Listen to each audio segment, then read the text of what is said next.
ආදරයෙන් පිළිගන්නවා ඩොස් පාසල් ආඩියෝ මාලිකාවට. අදත් මම ඔයගලන්ට විශේෂ දෙයක් ඉදිරිපත් කරන්න යන්නේ. මම අද ඔයගලන්ට ඉදිරිපත් කරන්න යන්නේ යෝගා හා සම්බන්ධව. අපේ යෝගා සහ ආයුර්වේදයේ අපේ මිනිස්සෙක්ගේ ශරීරය සුද්ධ කිරීම. එහෙම නැත්නම් අපේ තියෙන ශරීරයේ තියෙන විස සෙම ඉවත් කරන්නේ කොහොමද කියන එක. right. අපි බලමු වසර 30ක පමණ යෝගා ඉගෙනගෙන ඉන්දියාවේ ගිහිලා යෝග දර්ශනය හදාරලා ආපු මා ආසා යෝගිනී කියන යෝගීවරිය ඉන්නවා. අපි එතුමිය හම්බෙලා බලමු, එතුමියත් එක්ක කතා කරලා බලමු. කරලා මේකේ තියෙන අත්දැකීම් අපි ඔබ සමග බෙදා ගමු. අපි ජර්නල් කරන මෙන්න මේ වගේ එකක් තමයි භාවිතා කරන්නේ. ඉතින් මෙන්න මේ පොඩි සිදුරේ අපි නහයට මధుර සුන්වතුර වලට ලුණු දාගන්නවා. මේක කරන්නේ ශරීරයේ එම්ප්ටි ස්ටොමක් තියාගෙන. ශරීරයට උසට කිසිම ආහාරයක් අපි අනුභව කරන්නේ නැහැ. මොකද මේ අනුභව කරගන්නාම අපේ අමාරුයි. මේ ජලයෙන් කරන්න අමාරුයි. මේ අපේ ශෝත චොයට කපාල වලට මේ මතර ගියාට පස්සේ අපේ සෙම සියල්ල මේ නාල වලින් දුරලා නැහැට වෙනවා. ඒ නිසා මේකට කස්ටම් වතුර තියලා ඉඳලා දාගෙන අපි මෙන්න මෙතන දාලා මෙන්න මෙහෙම කරලා අල්ලගෙන මෙන්න මේ විදිහට තමයි අපි ජලයෙන් පස්සේ පාවිච්චි කරන්නේ. එහෙම තියාගත්ත පස්සේ මෙතනින් පල්ලෙහාට වතුර ගමන් කරනවා. ඊට පස්සේ මේ නාසයට දානවා. මේ ජලනෙත්ති කියලා කියන්නේ අපේ කපාල තියෙන සෙම අයින් කරන ප්‍රධානම විෂයක්. එතකොට ඒ වගේම තමයි අපි ගොඩාක් වතුර පානය කරලා වතුර බෝතල් දෙකක් ලීටර් දෙකක් කියලා කියන්නේ අපිට. ලීටර් දෙකක් පානය කරලා ඉවරලා අපි ඒ වගේම තමයි පොඩිමාටම පානය කරලා වමනය කරන්න ගන්නවා. උඹට මෙන්න දාලා ඉවරලා අපි වමනය කරනවා. මාර ස්පීඩ් එකකින් තමයි අපේ ශරීරයට අපි දාගත්ත ආමාශය දාගත්ත වතුර ටික එළියට එන්නේ. ඒ වතුරෙනුත් ආමාශය ඇතුලේ තියෙන අනවශ්‍ය මේද කොටස් සෙම කොටස් ඒ විදිහට එළියට එනවා. කැටටරයක් දාලා කරන්නේ අපි කැටටර කියන්නේ පොඩි වටේ වගේ දෙයක්. අපි හිතනවා ඒක මේ පොඩි ළමයි ගියර මුත්‍රා කරන චුටි බාට කැලලක් එක. ඒ කැටටරේ දාලා මේ නාහින් දාලා මෙතන උගුරට අරගෙන උගුරෙන් කාට අරගෙන මෙහෙම කරලා ඇදලා දානවා.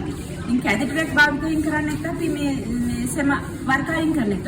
ශරීරයේ 3 වර්ගකමකට 3 ක්‍රමයකට සෙම අපි අයින් කරනවා. ඒ තුලින් මිනිස්යාගේ ශරීරයට නිරන්තරයෙන්ම සුව පහසුවක් ලබලා දෙනවා. ස්තුතියි.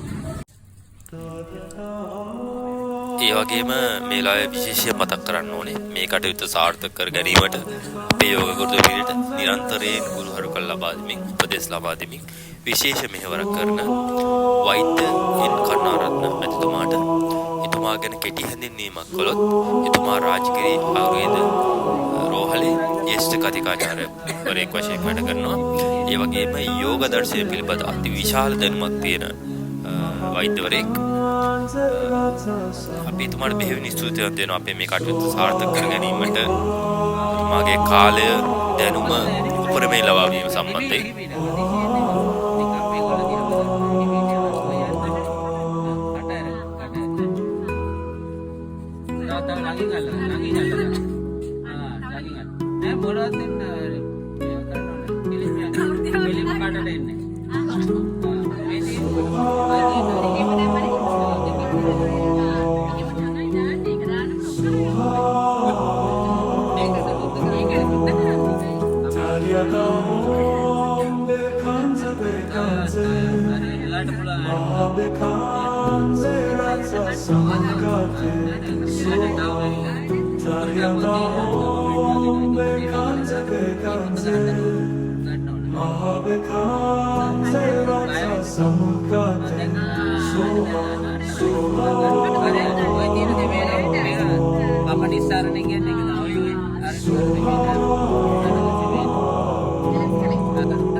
ඉතින් ඔන්න අපි ජල නෙත්ති කරලා ඉවරයි. ජල නෙත්ති කරලා ඉවරනාට පස්සේ ජල නෙත්ති වල තියෙන බෙනිෆිට් එක තමයි අපේ තියෙන ෂෝටස් ඔක්කොම කපාලේ තියෙන සෙම වර්ග ගොඩාක් සෙම කිව්වොත් එක එක විදිහේ සෙම වර්ග ගොඩක් තියෙන මිනිසුන්ගේ ශරීරය තුළ. එතකොට මේ සෙම වර්ග ටික සේරම යන්න කිසිම බෙහෙතක් නැහැ. නස්න කරන ඇරෙන්න සිංහල ආයුර්වේදයේ ඇරෙන්න කිසිම බෙහෙතක් මිනිස් වලින් හොද කරන්න බෑ. ඉතින් ඒ නිසා මේ ජල නෙත්ති, සූත්‍ර නෙත්ති, වමන දෝති වලින් මේ කපාල වල තියෙන සෙම ශරීරයේ හැම තැනකම තියෙන සෙම එළියට එන අවස්ථාවක් තමයි වමන දෝති ජල නෙත්ති කියලා කියන්නේ. සූත්‍ර නෙත්ති ජල නෙත්ති.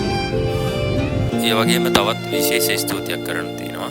කැලණි විශ්වවිද්‍යාලයේ සංස්කෘතික හා පෙරදිග අධ්‍යයන අංශයේ මහාචාර්ය කේ.බී. ජයවර්ධන මහත්මයා ඇතුළු එතුමාගේ කාර්ය මණ්ඩලයට අපිට මේ කටයුතු සාර්ථක කර ගැනීමට මේ පරිශ්‍රය ලබා දීම සහ ගුරුහරුකම් ලබා දීම සම්බන්ධයෙන් එතුමන්ට බොහොම ස්තුතියි.